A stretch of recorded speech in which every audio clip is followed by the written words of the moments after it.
L'agneau, autrefois Aniel, est le jeune mouton mâle, âgé de moins d'un an. La femelle est appelée l'Aniel, petit de la brebis, et du bélier, qui sont couramment appelés moutons. Celui-ci est l'un des premiers animaux à avoir été domestiqué par les humains.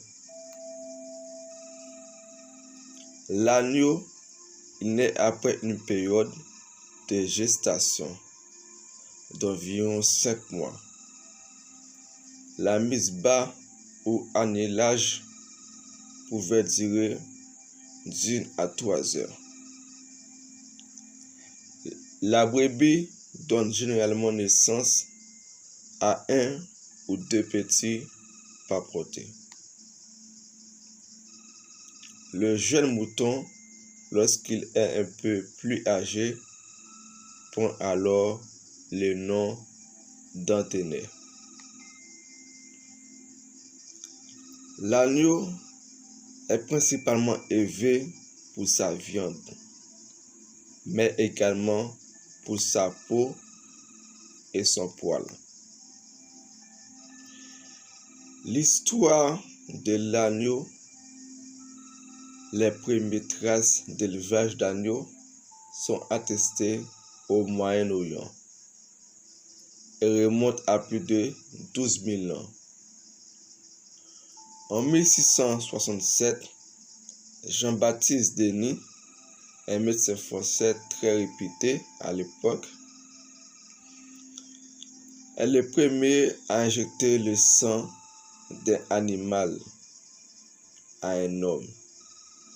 Il injecte le sang d'un jeune agneau à un homme atteint de typhus, gastro-entérite mortelle à cette époque.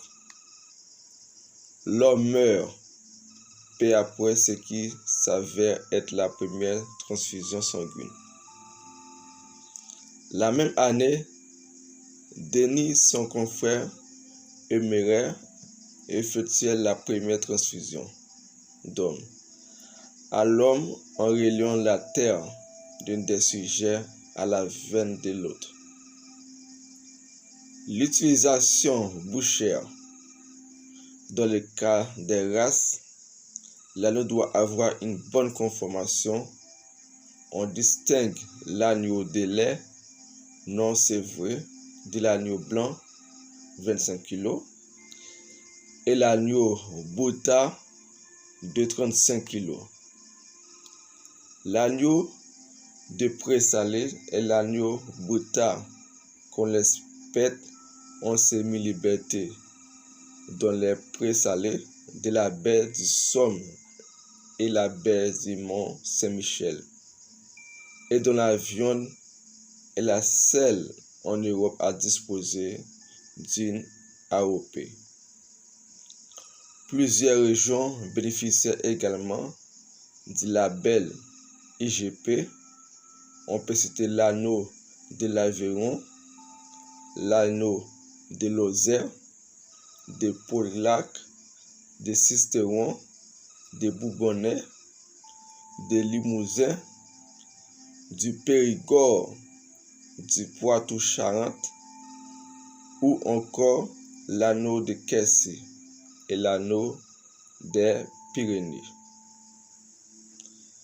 C'est pourquoi le mouton est le premier animal de l'homme à adopter. Chers amis, je vous souhaite la bienvenue sur la chaîne Les Conséquents.